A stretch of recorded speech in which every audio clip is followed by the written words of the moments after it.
tonight, Miranda Sawyer is our Observer lecturer, and we're also honoured to have as chair Yvonne Roberts from the Observer, who's going to introduce Miranda. Would you welcome Yvonne Roberts? Thank you.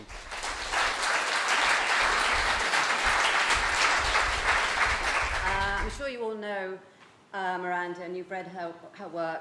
She's also got a website where a lot of the thoughts that she'll discuss tonight feature, and it's a fabulous read. It's really, really interesting. Ogden Nash said that the definition of being middle-aged is that you're spending a Saturday night at home alone and the phone rings and you hope it's not for you. And I feel very, very strongly about that because I really like being at home as often and as much as I can. 3 years ago, or 4 years ago, 2011, Miranda wrote a piece in the Observer magazine called Is That It?, which was sort of pontificating on what it was like to be midway through life. And it was very interesting for me as a baby boomer, partly because I'm so sick to death of reading about baby boomers that it was quite nice to read about Generation X. But I also thought Generation X, in a way, had faced multiple crises, because ever since they were born, virtually, we've been in a state of crisis, either financially or politically or whatever. So midlife crisis sounds sort of quite low-key. But I think the other thing about them is they're very much the consumer generation, and I think it would be very interesting to hear if they're sort of consuming the whole business of ageing in the same way as they've sort of consumed lots of other things, and that is to want the best and want to delay the benefits of ageing as well, because there are some really good things about ageing. I'm yet to find them, but I'm hoping. So, as you know, Miranda is a journalist, she's a broadcaster, she's a mother, and I'm sure, she says that she's missed 3 deadlines on the book, but I'm sure when it's finished, it's going to be a really good read. So let me introduce you to Miranda.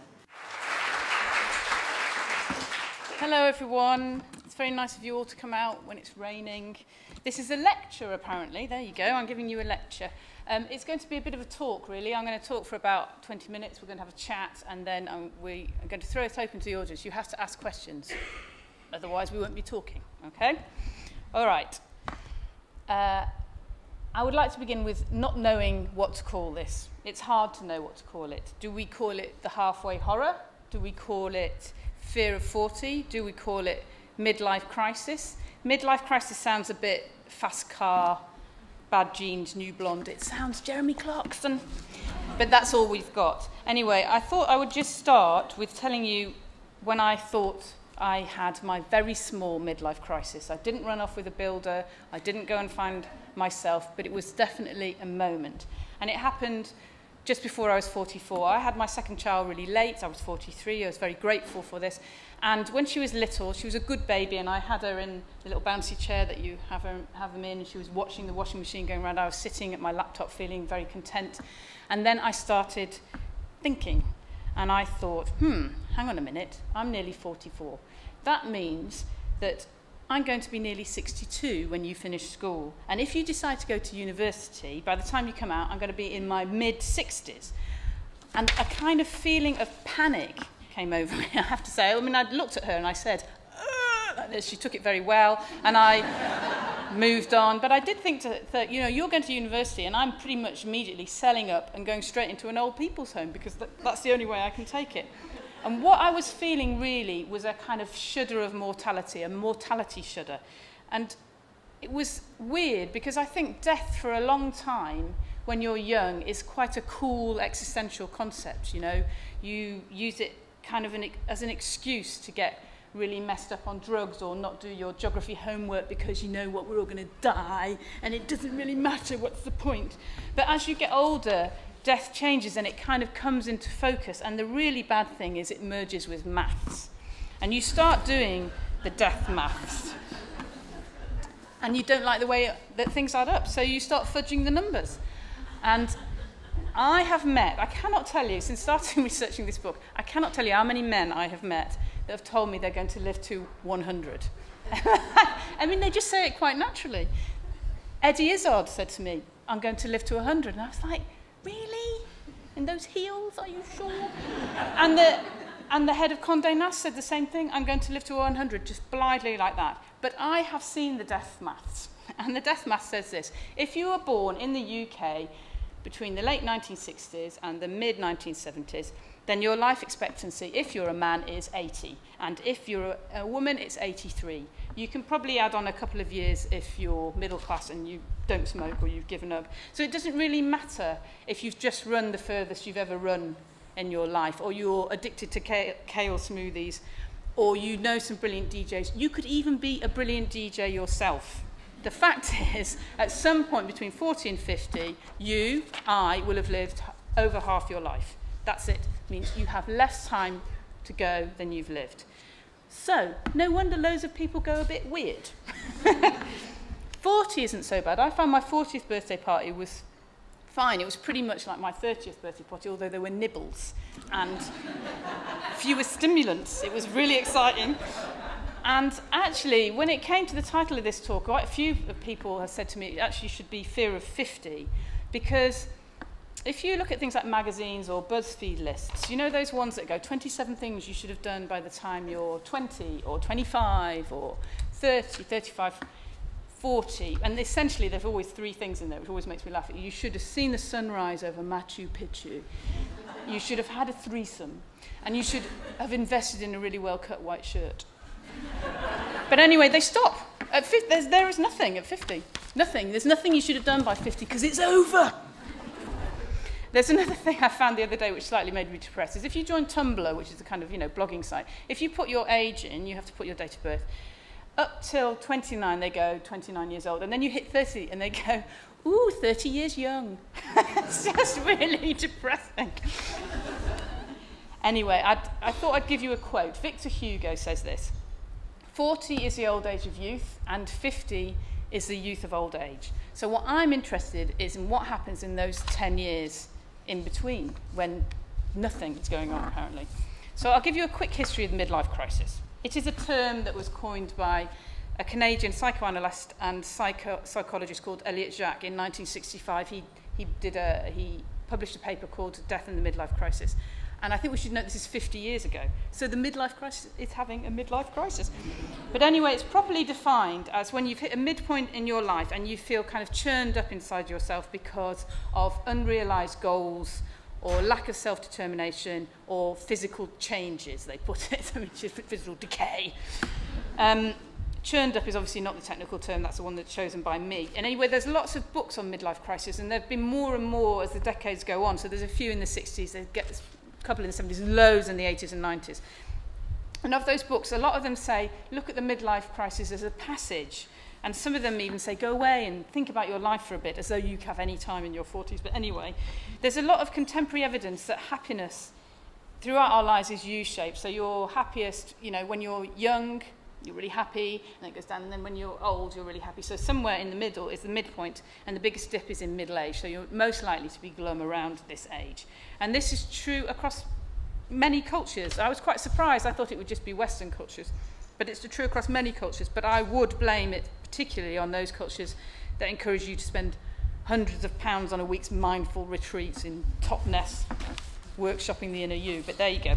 Anyway, there are books that tell you that midlife crisis is fear of death, and you need to confront that face on. I kind of quite like this theory, and so did Sigmund Freud and Carl Jung, who knew a lot more than I do.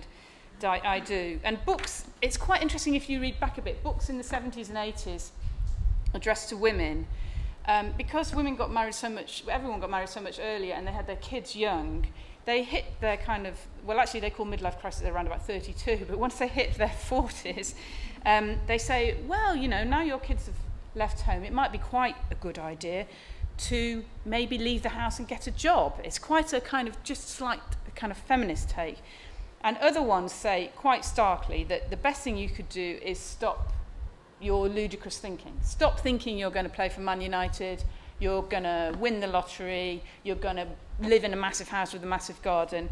You need to confront your, this is a direct quote, limitations of talent, intelligence, and courage itself. I was slightly depressed when I read this one. And ask the next question, what work needs to be done? On the other side of that, there's a lot of research that said midlife crisis just doesn't exist at all. And I think that this is possibly because crises happen a lot in lives anyway, but also because having a midlife crisis is quite self-indulgent. It's seen as quite, it's a bit me, I'm having a terrible time. You should just get on with it. It's not the British way. But I think it does exist, and my greatest evidence for this is that we make jokes about it. And that's how the British acknowledge anything fundamental. If it wasn't happening, we wouldn't laugh at it. So, the joke of midlife crisis. It's changed with the times. So these days, it's not Jeremy Clarkson, it's not sports cars and stuff like that. I'd like to ask you a few questions. You don't have to put your hands up, just consider them. Here are some indications that you might be having a midlife crisis. Have you recently bought an expensive bike? Do you own more than one bike? Is one a fixed wheel? I'm looking at the men here. Do you only Rafa gear? Did you listen to Bradley Wiggins on Desert Island Disc this morning and think, oh, we've got so much in common? Are you thinking of inventing a really brilliant iPhone app? Because anyone can do that, can't they? Especially someone with your great experience and ability to be in touch with youth and what's really happening. Do you live out your dreams through your children whilst pretending that you don't? Do you find yourself buying them electric guitars or a skateboard or maybe a video camera or putting them on creative computer coding courses so that they can be the person that you somehow missed out on being? Do you have inappropriate crushes on people like the postman with really lovely arms? He's got lovely arms. Or your children's teachers? Or your children's friends? When you look at younger people on public transport, are you utterly flabbergasted by their amazing beauty? Have you bought a NutriBullet? Or a spiralizer? Or some other food aid with a name like an ecstasy tablet?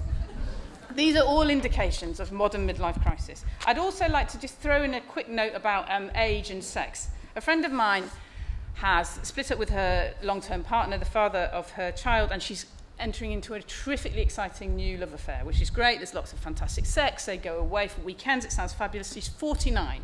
He is 71. Does that seem really bad? What about if you flip it the other way?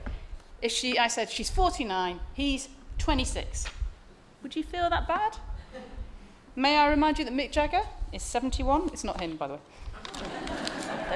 Okay, so let's talk about the 1990s.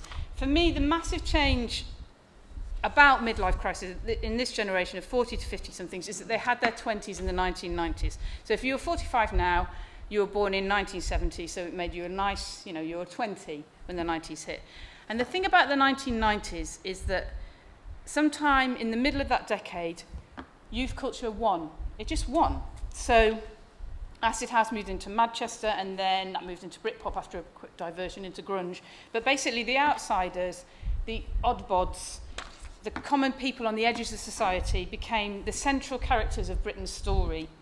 And it wasn't like just London, it wasn't just Bristol, it wasn't just southern England, it was Manchester and Liverpool, it was Edinburgh, remember Train Spotting, it was Wales, and it was everywhere. It was music, it was art, the YBAs, it was dancing and film and books and magazines and telly and comedy and radio and Kate Moss, fashion and Alexander McQueen.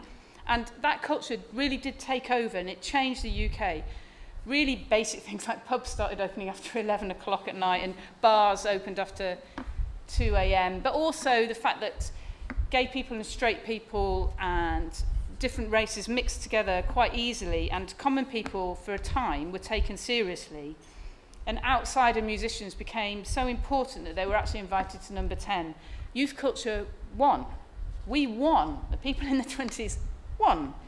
So everyone who decided in the middle of a dance floor, kind of dancing to Promised Land or singing along to Pulp at Glastonbury, that we weren't going to do what was expected of us, we thought we'd make the right decision.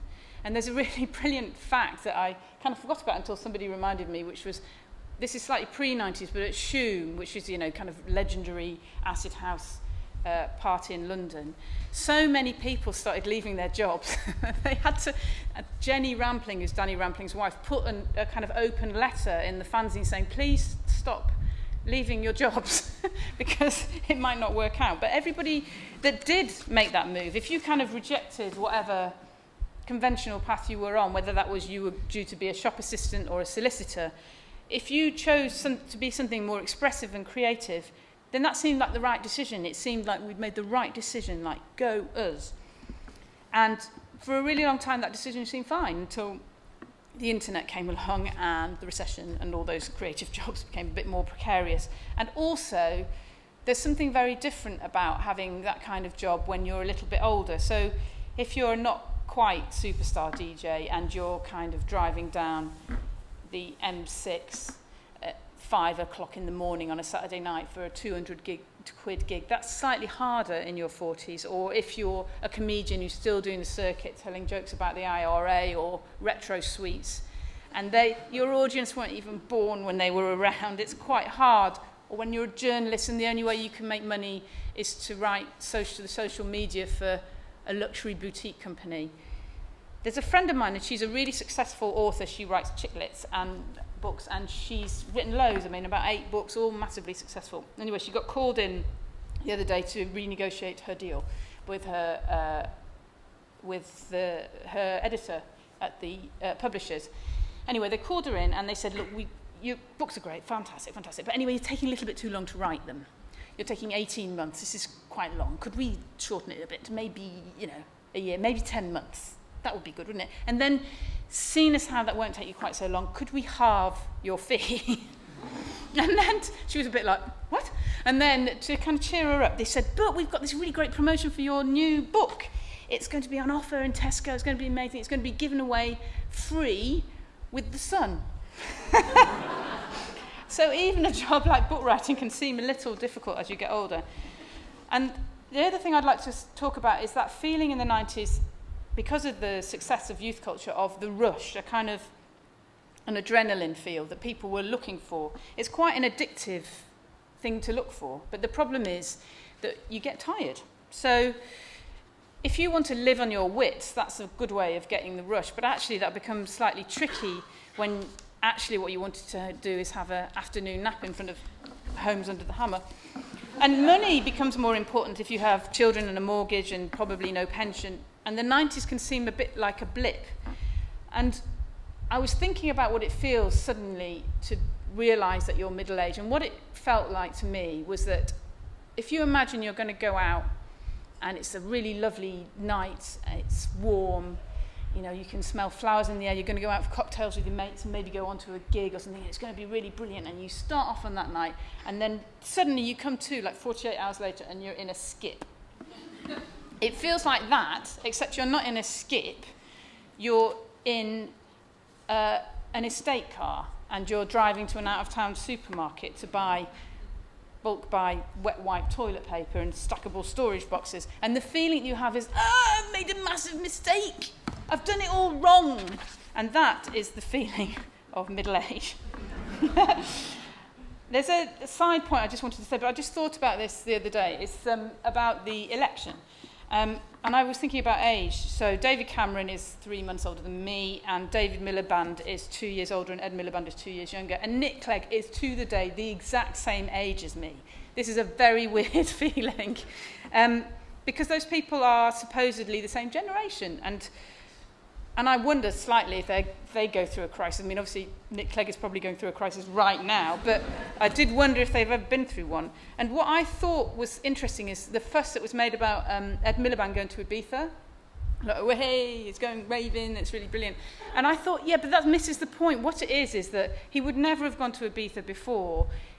What has happened is that culture has become so mainstream that actually it means nothing, almost nothing at all. That everyone goes to festivals. Festivals are a great way to spend your time, as long as there's not too many drugs, and it's like all the revolutionary elements of that era have been slightly neutralised, and all the outlaws have kind of become pets, really. Anyway, now we're on a downer. I'm going to give you some really downer stats. You ready? Okay, right. The average age of divorce. 45 for men, 42 for women. The number of divorces in 2012 was highest amongst men and women aged 40 to 45. And if you want to kind of contrast, in 1970, most divorces happened when you're between the ages of 25 and 29. Okay, another great stat coming up. Adults aged 45 and over are 3 times as likely as those aged under 45 to drink every day. And alcohol-related deaths in the 35 to 54 age group have doubled in number between 91 and 2008. this is one I really think is quite odd. The percentage of 45 to 55-year-olds who take cocaine has doubled in a decade. Nearly a quarter of all drink and drug hospital admissions are people in their 40s. It seems that either people are taking their old habits and bringing them into middle age, or they're hitting middle age and thinking, oh no, I forgot to take some ecstasy. I must get a coke habit. I'll start now.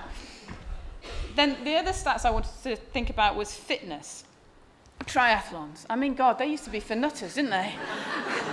Everybody does them now. They're like a rite of passage for the middle age. In 2013, I'll just give you this stat. I can't believe this stat. 175,000 Britons took part in a triathlon. That's a 44% increase since 2009. It's so odd. Anyway, that's fine. There's nothing wrong with an all-in-one lycra fetish. But a study shows that if you do run marathons, not triathlons, that 49-year-old men are at the greatest risk of having a heart attack. 93%, they call this events, they mean a cardiac event. 93% of the events occurred in men whose average age was 49. And other studies show that what they call pure exercise dependence was found most often in men in their 40s and 50s. And finally, this is a really glum one. I'm sorry to get so glum, but if you imagine my talks going down, it will get happier. See? There's a big spike in the amount of male suicides in their early 40s. And this has only just started getting attention because a lot of attention has, you know, fair enough, been focused on young men who kill themselves. But I think the reason why it's been ignored is because no one really cares about middle-aged men. Because they're supposedly the winners, even though they, you know, may not feel like they are. Anyway, all these stats, I was thinking about them, and I was thinking about that rush, that kind of being addicted to endorphins. If you discovered serotonin and good times in your 20s and you keep searching for them as you get older in exercise or drink and drugs or new sex, that is not great death maths. Because if you can't deal with the midlife dip, if your happiness goes too low and you deal with it in that way, you'll be divorced or drunk or dead, to be honest, and your death maths will go completely wrong. So, we're going on the up bit now. What to do? I was thinking, like, what am I qualified for? And, you know, I write about music. I'm a journalist who writes about music. And to be honest, music, there's bottoms fall out of that market. Journalism, bottoms fall out of that market as well. So I was thinking, well, you know, I'm quite good at going to nightclubs. I'm really good at that. I used to be absolutely brilliant at nightclubs. And then I thought, well, nobody really wants that. It's a bit like being a miner or something. I'm qualified to go to nightclubs. You want to employ me? So what I started thinking about was actually the best thing to do is to try and forget age. This is quite hard, and it's not just because people get worried about getting older. It's actually quite hard because to do with commercialism, you tend to be categorised according to age. So it's not inherently evil. It's the easiest way that a search engine may search for stuff. So if it knows that I am between 45 and 55, I'm female and I live in London, it can find what it thinks I want. So you see this, I see this all the time on Facebook. I keep getting adverts for running shoes for women, free running shoes for women over 40. So because you're categorised like that, it is hard to kind of move away from the death maths. But I think that's the wrong way to categorise people. Recently, well, not that recently, but do you remember when Six Music was under threat? And they did a big investigation into the BBC Trust, and for some reason I was called to the House of Lords to talk about Six Music to a panel. And I remember talking to them and saying, look, you've got it all wrong. You think that the BBC thinks that what happens is you listen to Radio 1 for a certain amount of time, and then you hit 35 and you go to Radio 2. And that doesn't happen. It's not the way that people are. So if you listen to a certain kind of music, you're interested in an alternative culture in any way, whether that's theatre or film, you don't suddenly hit an age and think, oh, you know what, I'll go and watch blockbusters now. This, you know, I'm too old for anything interesting on films. It just doesn't happen like that. And I don't go out like I used to, but it doesn't mean I then want to tune to Radio 2 and just listen to Rick Astley or even Voodoo Ray. I'm still interested in things that are kind of new, you know. It's not that I want to go and dance about with them to a club, but I'm still interested in them. And there's also an assumption which happens to people, is that if you are interested in things that are categorised as youthful, that those interests aren't adult or serious enough, really. So at one point I remember thinking, you know, what I should do is move on from interviewing musicians and artists and hanging out with them, and start doing the same thing with proper people, like, you know, like politicians. And I went and interviewed a couple of politicians and a few politicians' wives, and they are really boring. They are really boring, and they don't answer straight questions, and honestly, I have no time for them. Literally, I have no time for them. I've got 20 years' work in me. I don't want to spend my time talking to those people. It's a waste of time. So I think that generally what we have to do is let go of some of the youth stuff. I think the constant look for the next thing, the desire to win races. I would urge everyone to not be competitive about any sporting activity whatsoever. If you want to run a 10K, fine. Run it really slowly. I've done it. I ran a 10K and I ran it at the speed that people were walking. It was brilliant. I had a chat. I walked around. I got a medal. I felt a massive rush at the end. I didn't kill myself. I would say do exercise, but really, really slowly. I would also say that it's probably best not to try and dominate the cultural conversation. It isn't yours. Let other people talk. But I also think that you should recognise that some of your interests just won't leave you. You know, other people might think they're trivial, but they're not for you, and that's fine. And if they're not, you should hold on to them and use them, even if it is to teach. I would say that teaching is incredibly underrated in this country, and possibly will become even more underrated under this government. And it can be hard work, and it can be demoralising, but actually it's the only way to pass ideas on. And our generation's ideas of community and expressiveness, of talent being available and to everyone, and of people having ideas on the outside and bringing them into the mainstream. Those ideas were good ones. We should promote them. And I would also say that being in the middle means that you can hear and understand both young and old people. So we know what World War II means, and we know who Wiley is. We can send an email, and we can also write a correctly presented letter. That is an immense advantage. Anyway, I've got a few other quotes which have cheered me up. And what it is that recently I've interviewed a few people who are just a bit older than me, and I found them quite inspiring. So there are people like Susie Sue and Viv Albertine from the Slits, and John Lydon and Paul Weller and Kim Gordon from Sonic Youth. And obviously they're fantastically amazing in their youth anyway, but I actually find them fantastically amazing now they're older too. And they're quite inspiring. So I thought I'd give you some of their quotes. Viv Albertine, who's got an amazing book out, you must all read it, it's really brilliant. But anyway, she said that if you're confused as to what you think you should be doing when you get older, think back to what you were excited about when you were in your late teens and early 20s, and you'll probably find that doing something a bit like that is the best thing to do, even if it's just a hobby. You'll find some kind of inspiration in that. And Paul Weller, who I interviewed just recently, he said this: obviously I'm conscious of how old I am, but if I don't think about it, then I don't feel any sort of age at all, really. I don't feel like an old person, I don't feel like a young person, I just feel I'm just me.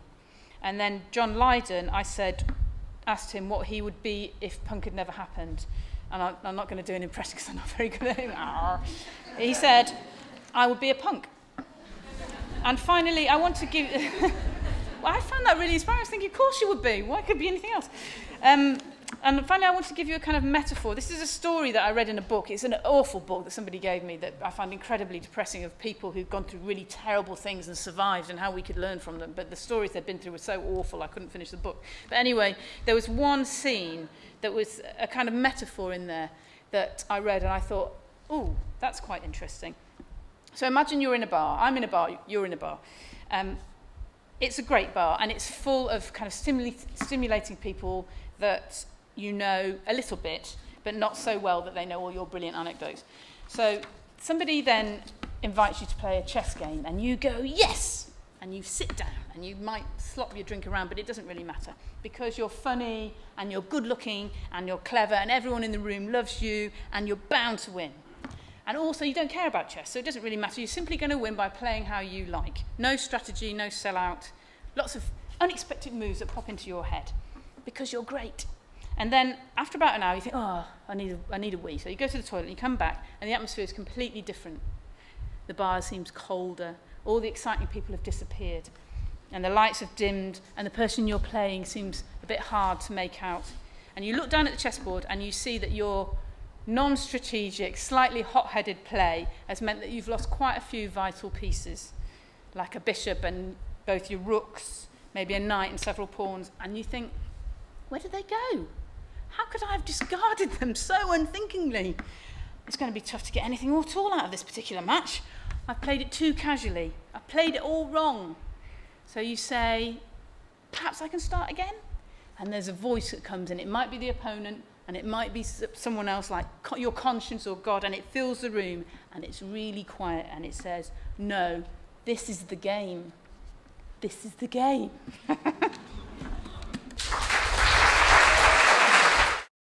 One of the things that struck me was you didn't mention the menopause. Yes, I didn't. And somebody said that the menopause is a bit like adolescent insanity without the sex.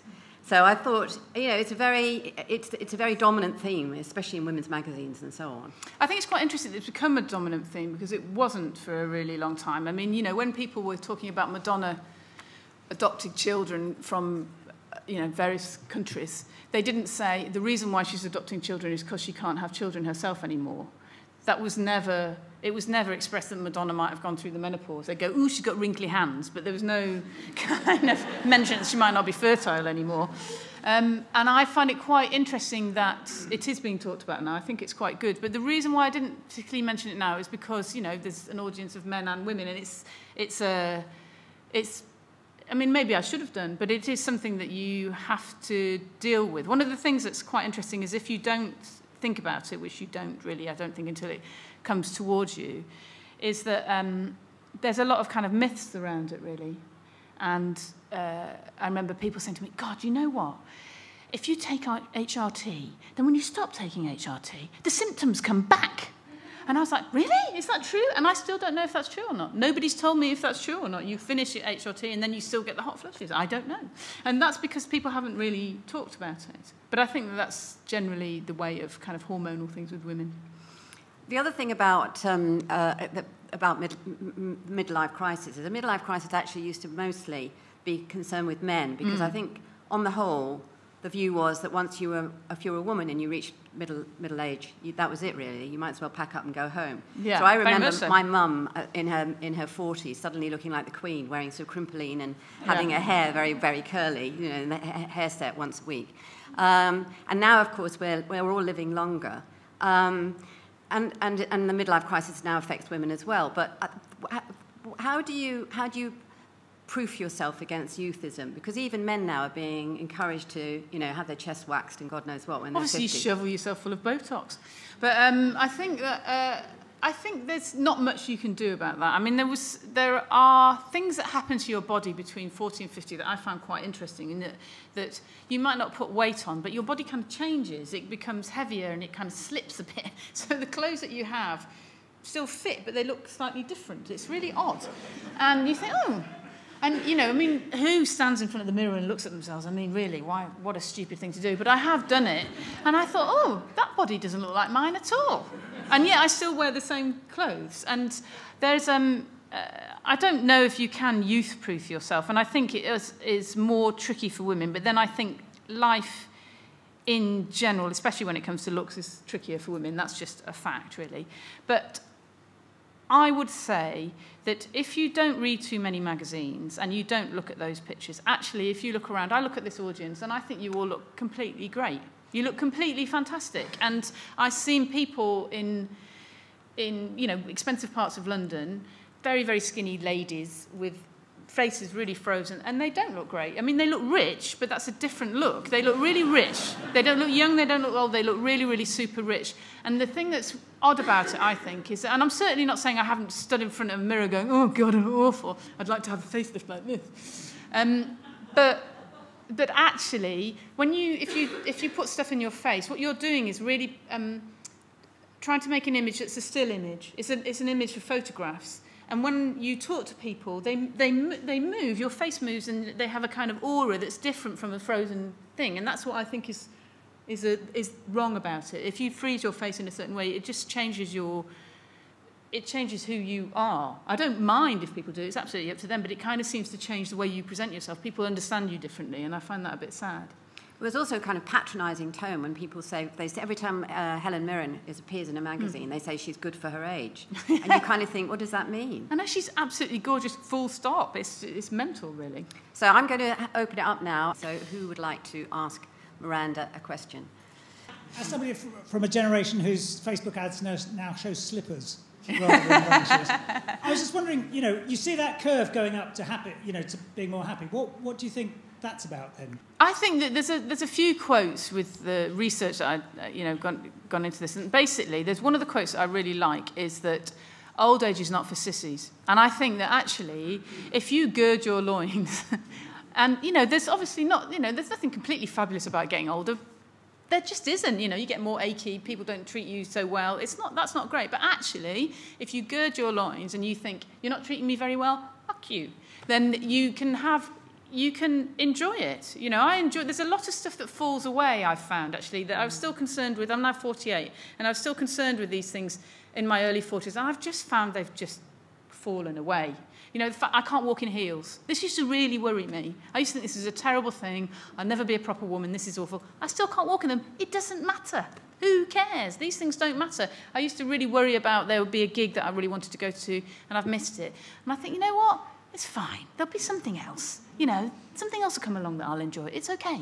Slightly less panicky, I think. And if you get rid of all that stuff and you acknowledge the stuff that you really do like and try and make a little space for them. I think the hardest thing about middle age is it's really busy. That's the main thing that I find really difficult about it. So I think, oh, God, I'd really like to go and do that. And then it's gone because time moves really fast as well. But also, I think that if you can make a little space for, I find it quite amazing to walk into an art gallery that I don't know very well and just see something that I find really moving, and that still happens. That's fantastic, and I would far rather do that than trog along to a really, crowded place where people are going to shout at me and not understand what they're saying, really. Do you think, to use a hackneyed old phrase, living in the moment is easier when you get older? It is a bit, although I do get really sick of being told to live in the moment, I have to say. I think, obviously it's true. Amazing. Well, let's all live in the moment. How are we feeling now? Fab. This is great. But I think that it's a bit, it's a bit reductive of what humans are like. You carry baggage with you. You have hopes. Mm-hmm. You have family. To live in the moment is amazing. If you have, if you're lucky enough to have the time to have a cup of coffee and there's blossom on the trees, that's fantastic. Mm-hmm. But, I can't live my life like that all the time. You just can't, unless you're a Buddhist monk or something. It's just not the way that life is, really. Mm-hmm. Yeah. Any more questions? Yep. Gentleman here. Our parents kind of got to a point and then they became grown-ups.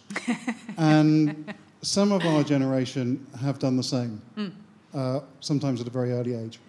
And some of us are still 22-year-olds trapped in increasingly disappointing bodies. Yeah, I'm with you.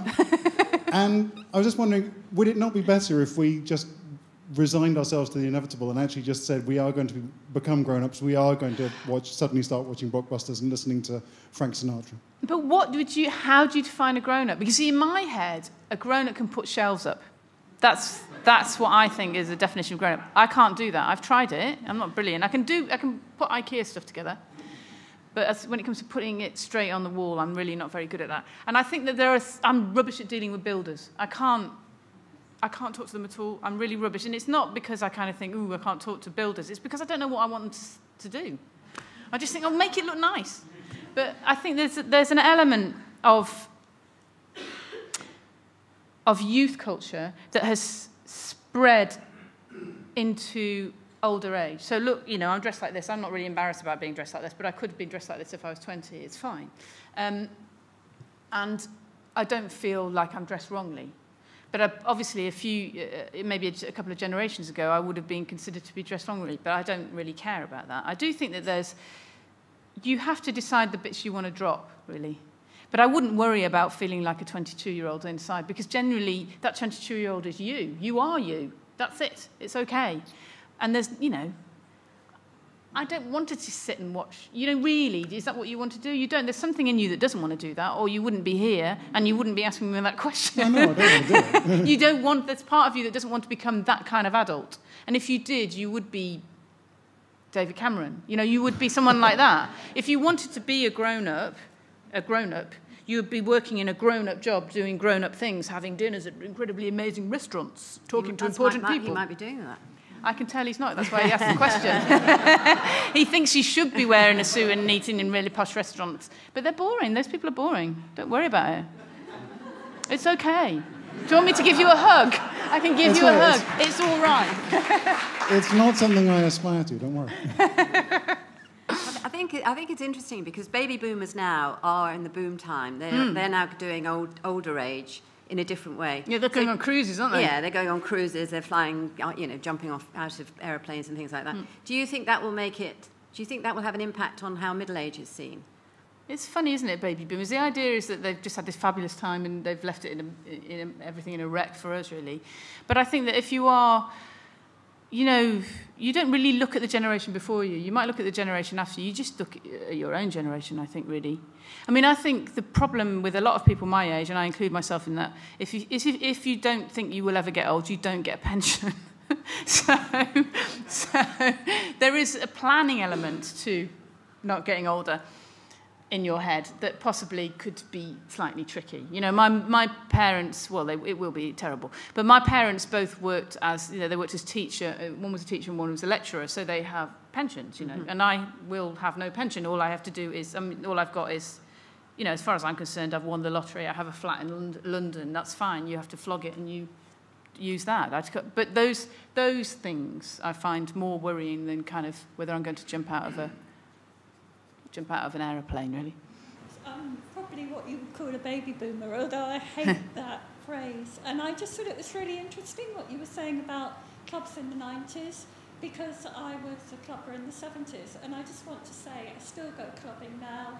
Hey! I never like to walk in heels. I always wear trainers, and I just dress the way I want. And I don't have a pension because I've always worked full time, but I've always done jobs that I really wanted to do, not ones that paid me loads of money. And everywhere I've worked, in art galleries and bookshops, they don't get pensions. So do you think you made the right decision? Because there's obviously an element where you think you do, that you have made the right decision.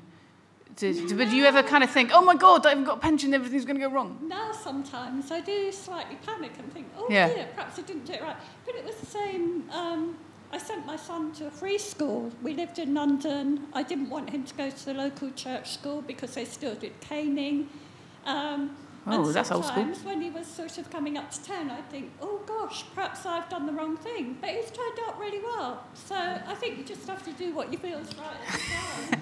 And hope pensions don't matter. Hi, Miranda. Hello.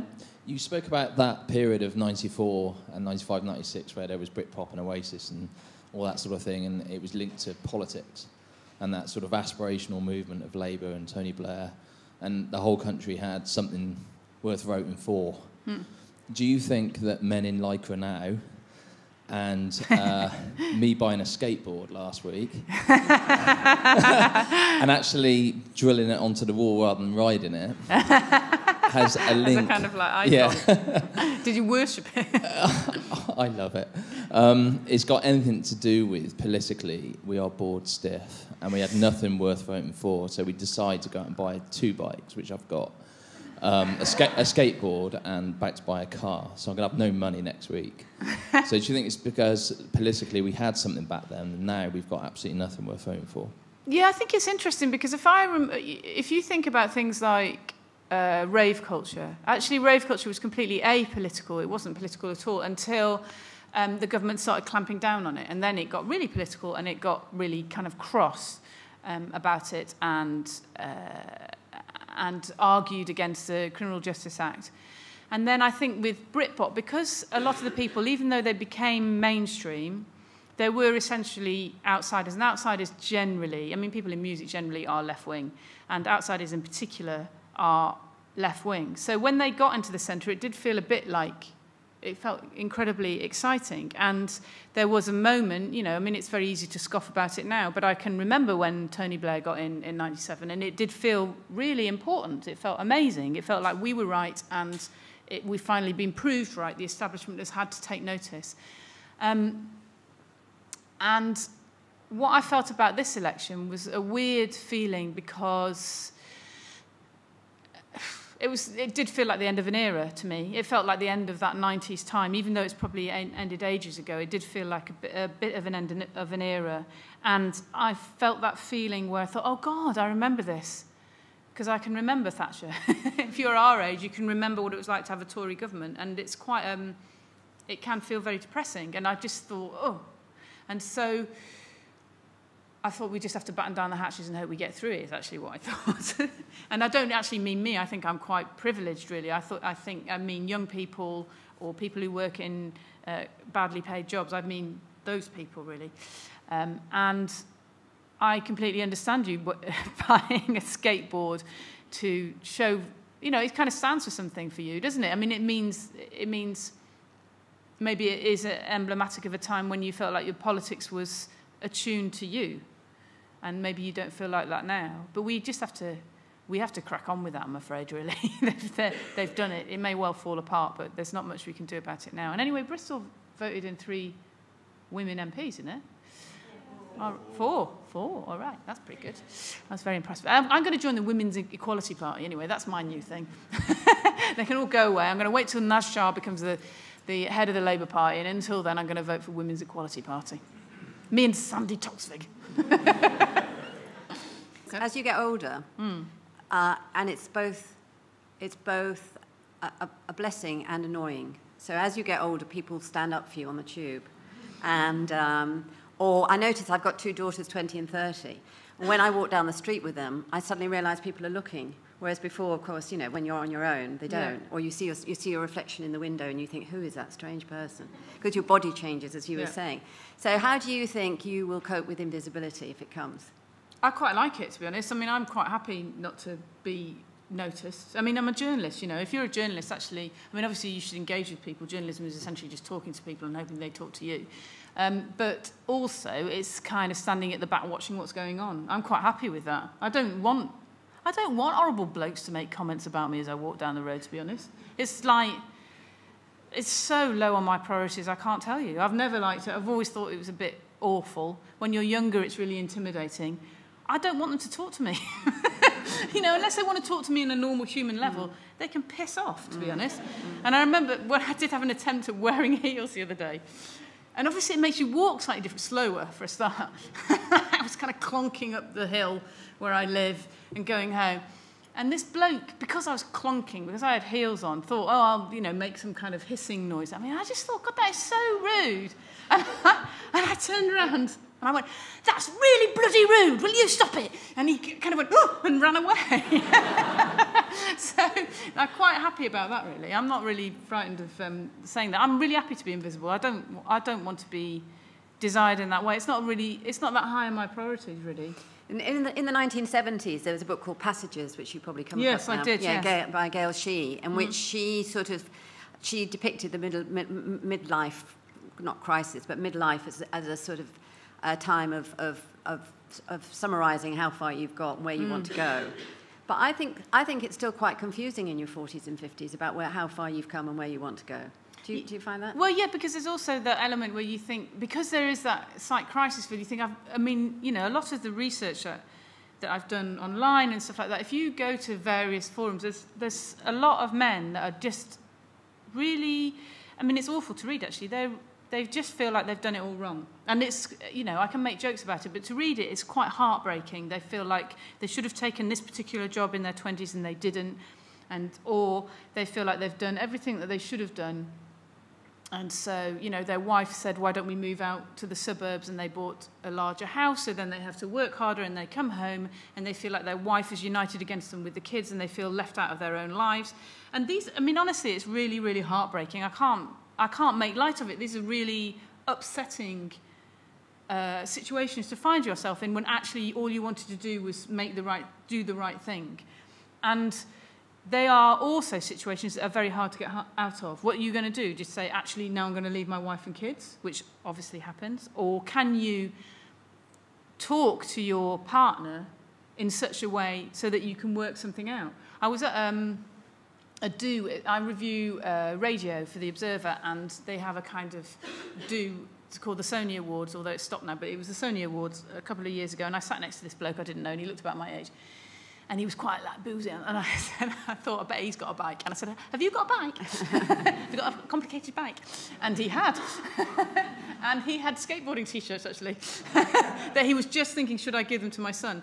But he said this really weird thing to me. We were a bit pissed, and I asked him about midlife crisis, and he said one thing which I thought was quite poignant. He said, oh, when you lie awake in the middle of the night thinking, oh, where is my life? So I thought, oh, that's quite interesting, given that it was a stranger. And then the second thing, joking along, he said was, he said, oh, we bought a dog. It's nice to have someone who wants to sniff my balls, right? And I thought, ooh, that's interesting. Getting a bit dark. But what I thought about it was actually, I mean, I didn't quite know what to, it was obviously a joke that he told a lot of times, you know what I mean? And it was kind of fine. But basically what he was telling me, and given that he had spent quite a lot of the time telling me what a fabulous life he had, he'd sold his business and he was living in Reigate and his kids go to private school and he cycles his bike.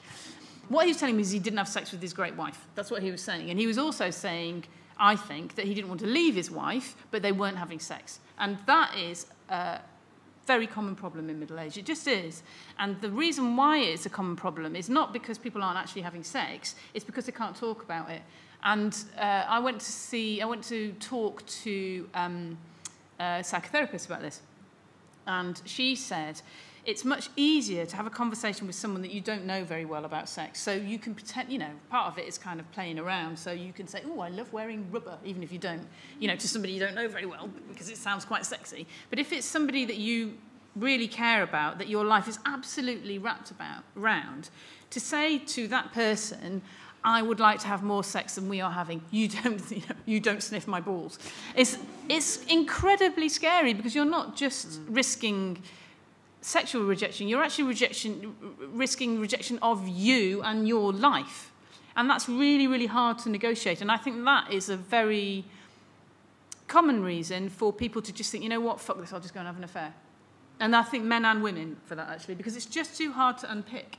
And those kind of tragedies, which are really everyday tragedies, I find very affecting, you know, that they're important. It's important to try and sort these things out. And the only way to do it is to, you know, like I said, old age isn't for sissies. You've got to fucking get yourself together and you've got to try and sort it out, or these things collapse.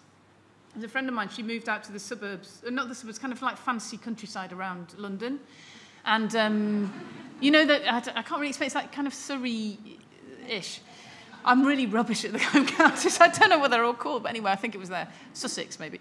And anyway, she moved out there, and she said, and this happened to Viv Albertine as well, who is my guru at the moment. So they moved out to this area, and it seemed like they were doing really well because they'd had a flat or a house in London. They bought this fantastic place, and it was massive, and it was great, and they did it all up, and it was fantastic. And she said she was absolutely surrounded by men who were never there, who were always in town, always working, maybe even had a flat there. They were never there, and women who had a drink problem. Because they were just sitting there thinking, what am I doing? Why am I in this house? I pick the kids up. I fanny about. I might as well drink. And that stuff is the stuff that I find really tragic about middle age. If you end up in that situation, it's really hard to unpick it.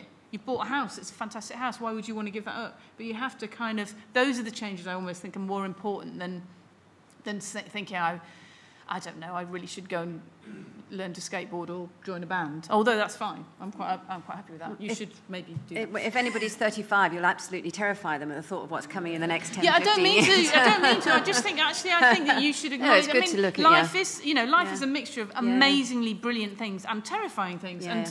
And a long-term relationship is an absolute, is that. It's the glue, yeah. Is that. That is the thing that is amazing and terrifying. And if you, I think that if you're lucky enough to have a long-term relationship, that's great. If you don't, you know, equally great. It doesn't really matter. But if you're in that situation, you have to kind of really try and sort it out in middle age, or it will wreck you. Really. So sex usually stirs up some feeling or other. Has anybody got a question? How is it manifesting with women? Because you don't tend to see that many women do triathlons. You see more. I tell you what's quite interesting is you see, I mean, this is generally true in life. I think that women are basically moving into the male arena. So that's why, you know, there's a lot of one of the stats, you know, the gloomiest stats, is that a lot of women are getting terrible drink problems, and it is to do with moving into that working world. It's mostly professional women. And that is gender. Is that more women than men? It's getting more. Well, they're catching up and they're going past. So that because I mean it's partly because women's body are not built so well to deal with alcohol. So what happens is that if you are a professional woman and you are competing in the same place as men, if you drink as much as them, you're much more likely to get alcohol poisoning. Basically, it's as simple as that. But I think a lot of the crisis is around. I would say, it is around sex and your looks. But it's quite hard to acknowledge that, because then it does seem like quite a shallow thing to acknowledge. You know, that actually women are very worried about how they look and how they present themselves. But there are a lot of women that I was really surprised about that I spoke to who have had Botox and fillers. And honestly, these are people who are they're like sporty people who go snowboarding, you know, they don't wear much makeup. I was really quite taken aback by actually the amount of people that have secret Botox, yes. What I was taken aback about was that they were really laughed at me because I wasn't having it. I felt like a real innocent. You know that thing where you were at school and everybody seemed to know about something and you didn't know about it, and then you wandered over and they told you about a pop band that you hadn't heard about or something, or how, you know, what happened with so-and-so and so-and-so. And they were all like, yeah, why would you not have fillers and Botox? And I was like, really? I was really kind of taken aback by that. And that's because the general consensus for a professional, powerful woman is that the look you want to stay at is around 43, 44. So you don't want to look too young, because that's not powerful, but you don't want to look like you're getting old. So they present themselves at that age, never aging. So basically, everybody here, we don't get older. We just like that. There was a question over there. Hi. You mentioned the kind of youth culture had won a bit. Generation X had won there. But do you think that has in some way contributed to more midlife crisis? Because we venerate youth so much now, media, advertising, telly programmes it's all geared, or it sometimes feels like it's all geared towards 20-somethings. So you can feel left out once you hit your 40s a little bit. Do you think that's a consequence of Generation X? Do you agree with that? Yes, absolutely, definitely. I think it's our fault. I think it is partly our fault, because we won, you know, that time we did win quite comprehensively. You know, it was quite a big sweeping victory. And also, I think it was slightly helped by, I don't know if you remember, but you remember things like TFI Friday, and those, the Big Breakfast and things like that. And those programmes were made by Bob Geldof's company. And I think that a lot of the encouragement for that time came from people who'd been involved in punk. So they knew, or they were very conscious that where interesting, exciting things came from young people. So they were kind of encouraging of these young people. They were going, yeah, come on to our telly shows. Let's change the radio. We want to hear you. And that kind of blossomed into that time. I think that obviously the internet kind of changed everything. So what happened is that youth culture is still really important, but it's just really diffuse. It's hard to get hold of. So it's harder to get hold of. It still happens, but it's just harder to get hold of. You know, you don't get that massive sweep. You get it with one song maybe, but you don't get that massive sweep of one band just taking over. That doesn't happen quite so often, because what happened if it was a band that you liked? Even in those days, is that you would hear it and then you'd have to go to a gig. You might tape it off somebody. You know, it's quite hard to get hold of. But because it's all diffuse now, you don't have that sudden surge. It doesn't matter quite so much. But I would say, yeah, definitely, there's part of the problem is us. We think youth culture is great. I mean, one of the main contributions to the 90s is the fact that everyone eats out all the time and everyone can go out all the time. Because I did a lot of interviews around this in the 90s, actually, and the kind of companies that owned pubs and stuff went into a huge panic because nobody was going to a pub. They were all going to clubs. They were massively freaked out by this, and they completely changed everything, and they came up with all bar one, basically, is what they came up with, very specifically. And they designed it to absolutely appeal to women. So it had big plate glass windows so you could see what was going on in there. It had noisy, it had kind of surfaces without carpets, so the noise was always going on. It had tables that you could share. It had no seats at the bar, because women don't like sitting at the bar like that. It had places to clip your handbag. It had loads of wines, all that kind of stuff, to attract women, because they knew that men would then come in afterwards. And they niched everything. So then they had family pubs and they had student pubs in a way that just didn't exist before. There was just a crap pub, wasn't there?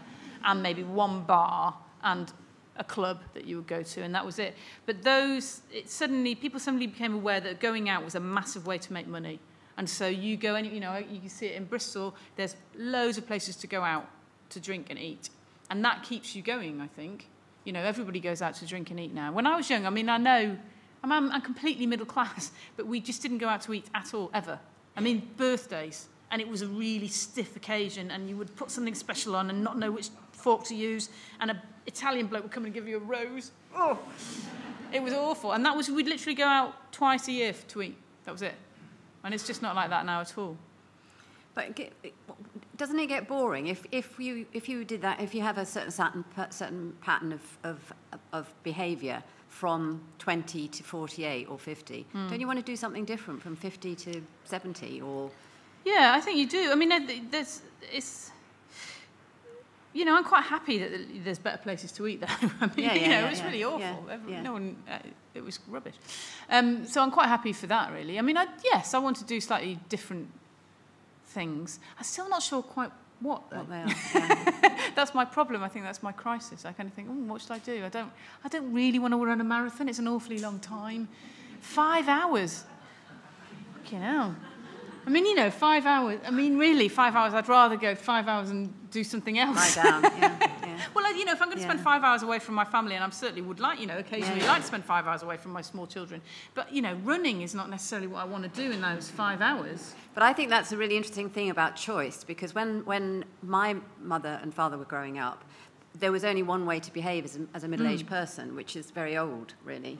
And, you had to worry about what the neighbours said, and you had to look a certain way, and now that's all gone. And I think that's why some people are incredibly confused. They don't know whether they're supposed to... Yeah, I think that's really true. And what I would say that I've found slightly more rewarding as I've got older, I mean, journalism essentially is well, the journalism I do is quite a solitary activity, so I sit at home a lot, and if I want any company, I go on Twitter or I'll phone somebody up.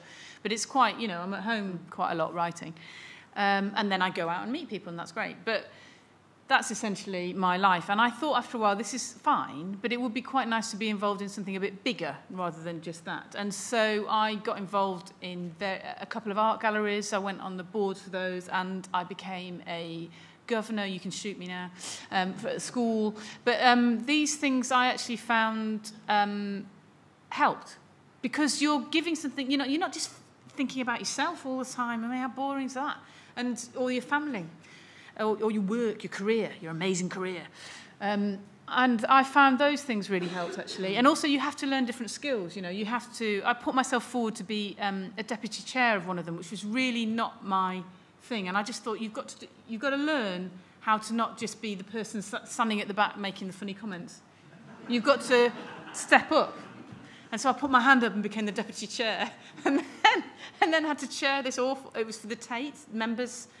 board, and I had to chair this awful AGM where all these people who were anti-BP turned up and ripped up their membership cards in front of me, and it was really difficult. It was really, really difficult. But, I like to think I grew. And being a governor I find quite interesting because, it's basically like, what I thought was, if you don't like the school, then do something about it. I mean, I'm no good at baking cakes. I'm rubbish at all that kind of stuff. I'm more interested in power.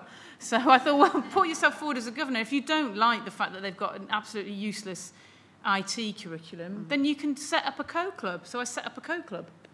And I run I can't really code at all. but I've got you join a thing, or join a club called Code Club, and they send you all the different things that you can do. And so now I run a code club for 9-year-olds. It's brilliant. So is the antidote to the midlife crisis becoming more involved in your community, civic action, which actually Bristol is very yes, I would say yes. I would say it's this is generally. I mean, I certainly think you should think about There's no point. And what do they call it?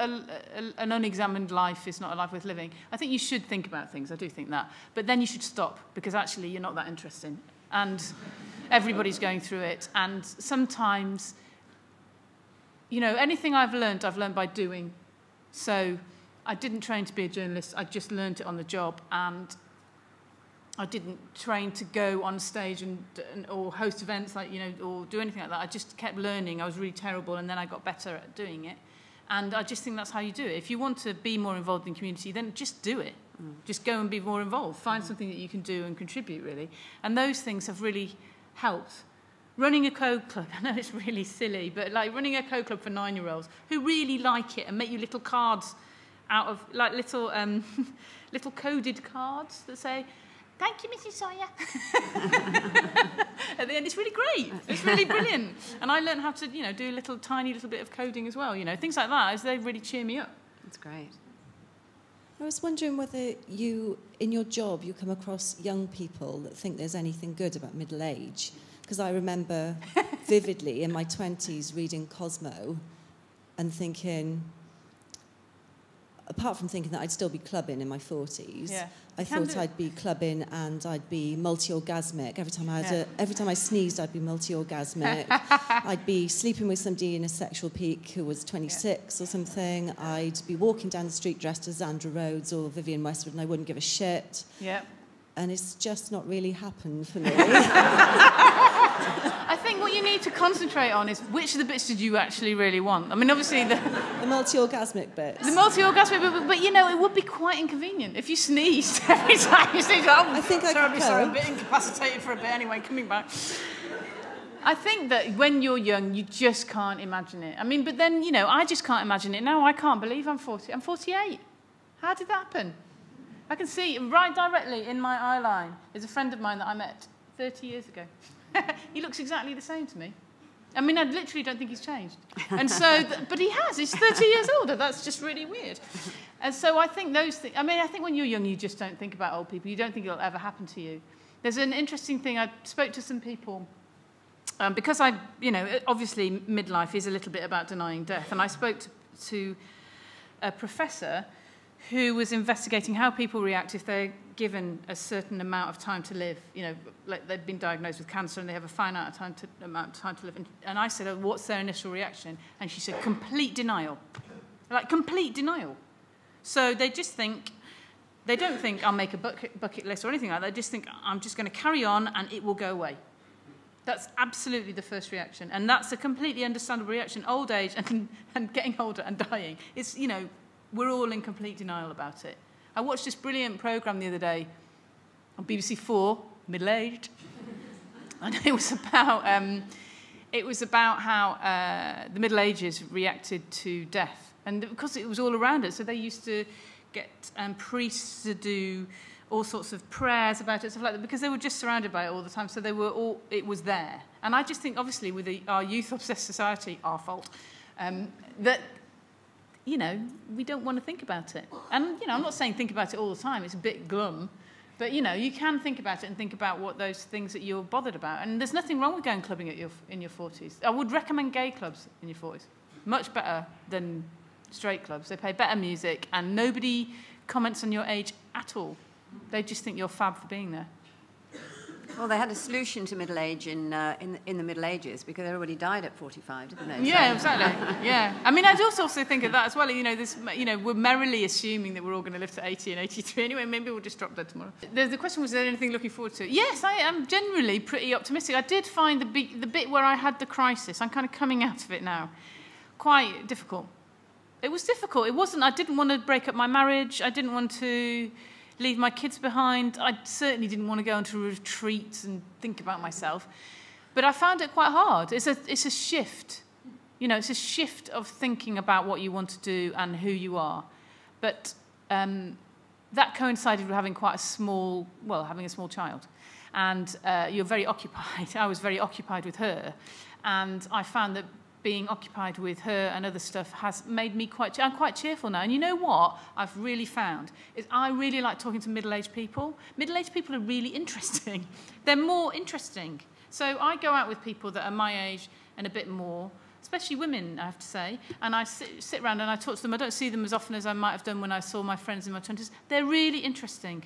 They're just ace. And I am very happy that the people who are my generation are really interesting. That's what I find inspiring. I sit with them and I think, God, you're brilliant. This is great. You're making a film and you're setting up something or other. And, you know, it's just really brilliant, you know. So I think I'm aware I sound a little bit like brilliant. But that I find inspiring. I find, you know, having thought the middle-aged people are the worst people in the world and they're so boring and dull and all they want to do is move to the suburbs and get an Argo or something, I would say that middle-aged people are really... people here, you know, engaged people are really interesting, and that I find inspiring. Maybe it's engaged people of all ages. Yes, I agree. I mean, young people also, you know, everyone's frightened of teenagers. They're great teenagers, aren't they? I love teenagers. They're so brilliant. Sitting on the bus, I live in Brixton, so everybody on the bus plays their music out of their phones, and I'm meant to be really cross, and I think that's just that's good. Great. Yeah. That's how I hear the music. It's really good. On that note, I think the book's going to be brilliant. You know, so you just if I finally finish it, you have to finish it before I pop my clogs. But as Mae West said, candy is dandy, but liquor is quicker. So if you want to go to the bar, thank you very much, Miranda. Thanks, that was really, really good. Thank you, audience.